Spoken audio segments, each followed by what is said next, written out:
O transporte público de Teresina ainda está sem um desfecho agradável à população da nossa capital. Trabalhadores e empresários do setor também estão lutando para que se chegue em um consenso para que o nosso setor de transporte público volte a ser o que era. Sobre o assunto, eu converso aqui em nossos estúdios ao vivo com a consultora jurídica do Setut, a advogada Nayara Moraes. Nayara, mais uma vez, um prazer te receber aqui. Seja bem-vinda, tudo bem? Olá, obrigada, agradeço.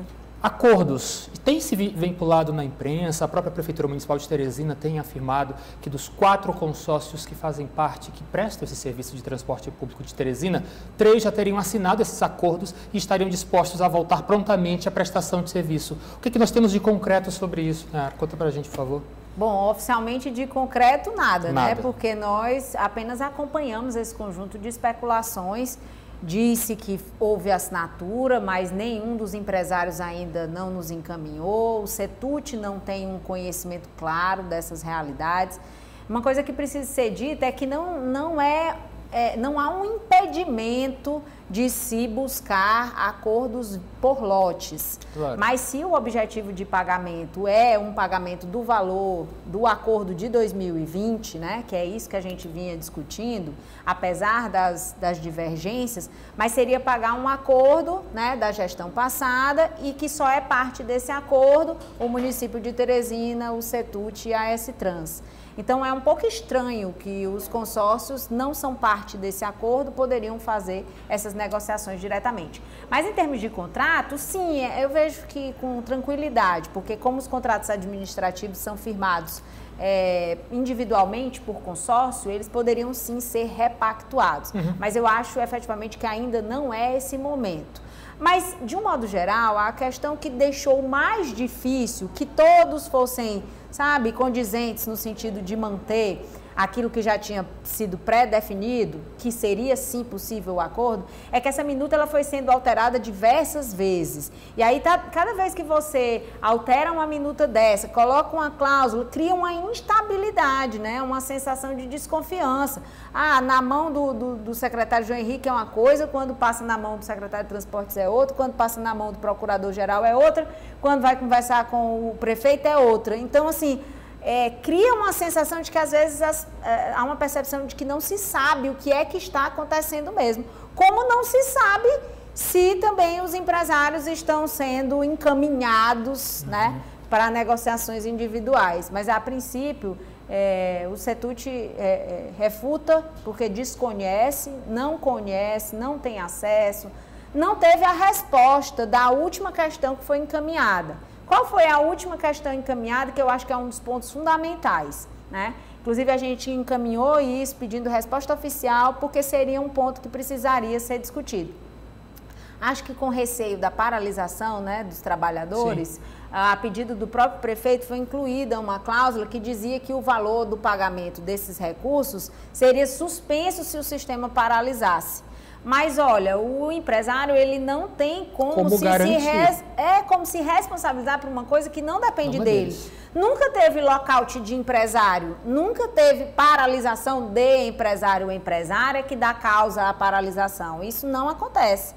Agora, existem sim paralisações que são causadas por funcionários e eles também estão no direito de greve deles. É uma questão que já vem se estrangulando e certamente agora, com o fim da medida provisória e a questão de que a maior parte dos empresários não tem dinheiro para fazer o pagamento da folha, é até muito natural que os empregados se manifestem em suas lutas sociais, porque faz parte, né? Então, não tem como você condicionar o empresário a receber um dinheiro de um acordo que ele já tinha acordado, né? Que ele já tem direito líquido certo do que era de 2020. E para impor uma data de pagamento, você dizer que ele tem que manter o sistema funcionando. Ele já mantém o sistema funcionando há quase 2 anos, sem nenhum tipo de apoio. Então, nesse ponto aí, é que os empresários quiseram ser muito claros para dizer assim, olha, eu vou assinar, mas eu não vou cumprir. Então, eu assino ou não assino? Não assina aquilo que não se cumpre. Eu entendo. Porque isso geraria uma repercussão de dizer que o empresário deu causa a descumprimento. Né? Então, isso gera mais instabilidade. Mas eu acho que todos já eram condizentes de que as discussões sobre os valores devidos de 2021 seriam integralizados em uma comissão que seria constituída via decreto. Acho também que existe uma uma boa concepção a respeito desses 21 milhões, né? Porque desses 21 milhões só tem no acordo de 2020 destinado a empregados 700 mil reais, que os empresários tinham se comprometido a, no primeiro pagamento do município, já fazer o pagamento para os trabalhadores. Isso aí com certeza já arrefeceria e já seria algum tipo de entendimento para que os próprios empregados acalmassem mais um pouco enquanto as comissões discutem os valores, né? A comissão discute os valores e a gente tenha uma solução. Mas, infelizmente, quando você coloca essa cláusula, aí os empresários arrefeceram, né? Voltaram um pouco, opa, mas isso eu não posso assinar, porque isso eu não posso garantir. Porque, vamos lá, eu vou manter o sistema funcionando como? Quando paralisa, os empregados ficam com os ônibus parados. Eu vou lá, vou ter que resgatar os ônibus e aí vou ter que contratar mais empregados para poder ele estar de reserva para trabalhar naquele dia. Como é isso? Motorista de ônibus e cobrador tem cursos específicos. Não é toda pessoa que pode ser essa função. Então, não é um trabalho tão simples de se selecionar numa pré-reserva. E também tem o fato de que os empresários não estão conseguindo pagar nem os que eles já estão empregados, né? Tem empregados ainda nesse contexto. Quanto mais chamar alguém para pagar mais coisa em virtude de uma greve de trabalhadores. Eu entendo que o receio, assim, e os empresários entendem que o receio do prefeito poxa, mas aí eu paguei e não levei? Só que é uma coisa muito mais complexa.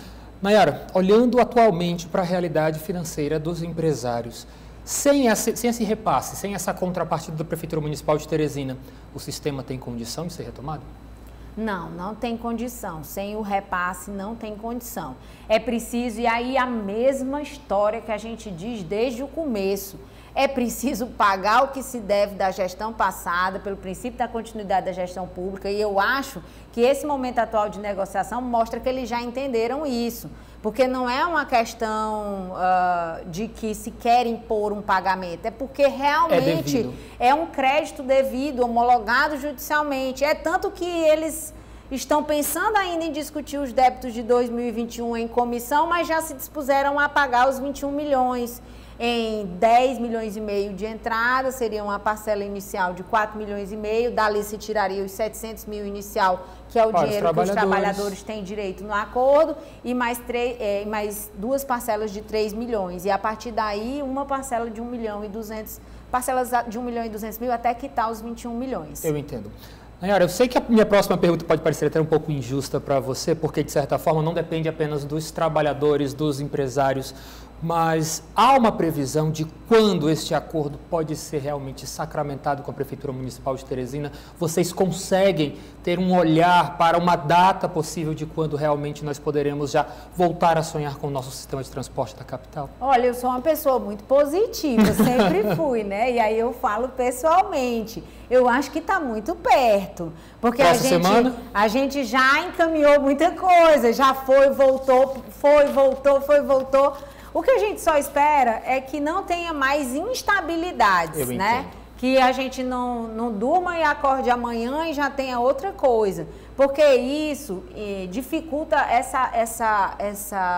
esse estabelecimento de uma relação de confiança também entre as partes, né? Porque você quer que o ônibus esteja lá, mas ele quer que o dinheiro esteja lá. Você está desconfiando que o ônibus não está, eu estou desconfiando que o dinheiro não vai estar lá. Então, assim, é um conjunto de coisas que, para a gente superar, a gente precisa estar motivado, disposição, a diálogo. confiança. Eu continuo, e a gente continua dialogando com os empresários. É verdade que eles têm divergências em alguns pontos, mas o que é importante é que a representação coletiva, ela traz uma maioria, e quando a gente tem essa maioria dentro do sindicato, a gente consegue fazer repercutir para arrefecer um pouco essas diferenças. Cada um cedendo um pouco e não criando novos constrangimentos, eu acho que essa semana a gente ainda tem uma solução. Pelo menos eu espero, né, que a gente consiga encaminhar para isso. Deus te ouça e estaremos, é claro, acompanhando todo o desenrolar desses fatos, porque queremos ver o nosso sistema de transporte público e a população precisa do nosso sistema de transporte público eficiente. Muito obrigado, viu? Volte mais vezes. Muito obrigada. Deixa eu só fazer um ponto. Diga. Que eu falei dessa semana, porque essa semana ela é importante em virtude da questão do pagamento salarial. E aí, realmente, sem o aporte, sem a possibilidade da folha completa, então gera mais instabilidade. Chegou aquela situação que a gente temia. Disse, agora tem que sair, porque se não sair, a gente realmente degringola o sistema. Obrigado. Boa tarde. Obrigada. Até o nosso próximo encontro.